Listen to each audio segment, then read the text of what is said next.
ഹരേ കൃഷ്ണ. ഹനുമാൻ കഥ തുടരുകയാണ്. കഴിഞ്ഞ ഭാഗത്ത് മഹിരാവണൻ്റെ മായാവിദ്യകൾ ആണ് പറഞ്ഞു നിർത്തിയത്. ഇപ്പോൾ മഹിരാവണൻ ഭരതകുമാരൻ്റെ വേഷം കെട്ടി ഹനുമാൻ്റെ പക്കൽ വന്നു. അങ്ങനെ ഭരതകുമാരനായിട്ട് വന്ന മഹിരാവണൻ പറയുകയാണ് ഹനുമാനോട്, ഹനുമാൻ, എനിക്കവരെ കാണാൻ തിടുക്കമായി, അങ്ങ് അല്പം കൂടി ക്ഷമിക്കുക. ഹനുമാൻ പറഞ്ഞു. വിഭീഷണൻ, അതാ അദ്ദേഹം എത്തിക്കഴിഞ്ഞു. വിഭീഷണൻ, ആഞ്ജനേയ, താങ്കൾ ആരോടാണിപ്പോൾ സംസാരിച്ചത്? എന്താണ് പറഞ്ഞത്? ഞാൻ ഭരതകുമാരനോട് അങ്ങയുടെ കാര്യം പറയുകയായിരുന്നു. ഭരതകുമാരനോ? അതിന് ഭരതകുമാരൻ ഇവിടെ വന്നിരുന്നോ? അതേ വിഭീഷണ. പിന്നെ ഭരതകുമാരൻ എവിടെ പോയി? ഇവിടെ ആരുമില്ലല്ലോ. ശരിയാണല്ലോ, ഭരതകുമാരനെ കാണുന്നില്ലല്ലോ.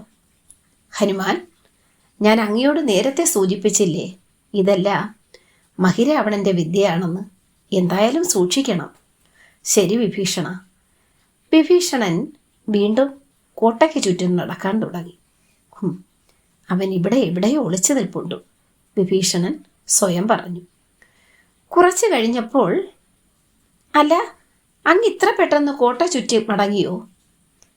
ആ ചതിയന്മാർ വീണ്ടും വന്നു എന്നറിയാൻ ഞാൻ ഒളിച്ചു നിൽക്കുകയായിരുന്നു. ഇനി അവൻ വന്നാൽ തന്നെയും പേടിക്കേണ്ട. അതെന്താ? ഇതാ നോക്കൂ, ഇതൊരു മന്ത്രച്ചരടാണ്. ഞാനിത് രാമലക്ഷ്മണന്മാരുടെ കയ്യിൽ ചുറ്റിയിട്ട് വരാം. പിന്നെ മഹിരാവണന് അവരെ ഒന്നും ചെയ്യാനാവില്ല. നല്ല വിദ്യ തന്നെ. എന്തായാലും പെട്ടെന്ന് തിരിച്ചു വരണം കേട്ടോ. അങ്ങനെ മഹിരാവണൻ വിഭീഷണൻ്റെ വേഷത്തിൽ കോട്ടയ്ക്കകത്ത് കയറി. അല്പം കഴിഞ്ഞപ്പോൾ കോട്ട ചുറ്റാൻ പോയ വിഭീഷണൻ മടങ്ങി വന്നു. അത് കണ്ട് ഹനുമാൻ ചോദിച്ചു, വിഭീഷണ, അങ്ങ് എപ്പോഴാണ് പുറത്തേക്ക് വന്നത്? ഹനുമാൻ, താങ്കൾ എന്താണ് ഈ പറയുന്നത്? ഞാൻ അകത്തു പോയില്ലല്ലോ. താങ്കൾ കള്ളം പറയാൻ തുടങ്ങിയിരിക്കുന്നുവല്ലേ? രാമസ്വാമിയുടെ കയ്യിൽ മന്ത്രച്ചരട് കെട്ടാനെന്ന് പറഞ്ഞ് അല്പം മുൻപ് അങ്ങല്ലേ അകത്തേക്ക് പോയത്?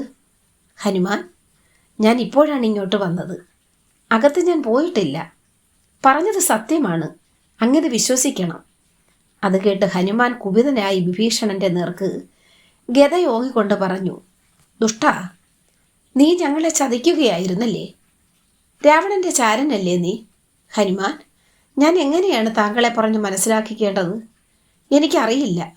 ഞാൻ ഒരു തെറ്റും ചെയ്തിട്ടില്ല ഹനുമാൻ, അങ്ങനെ വിശ്വസിക്കണം. ഹരേ കൃഷ്ണ. ഇതിൻ്റെ ബാക്കിൽ അടുത്ത ഭാഗത്ത്.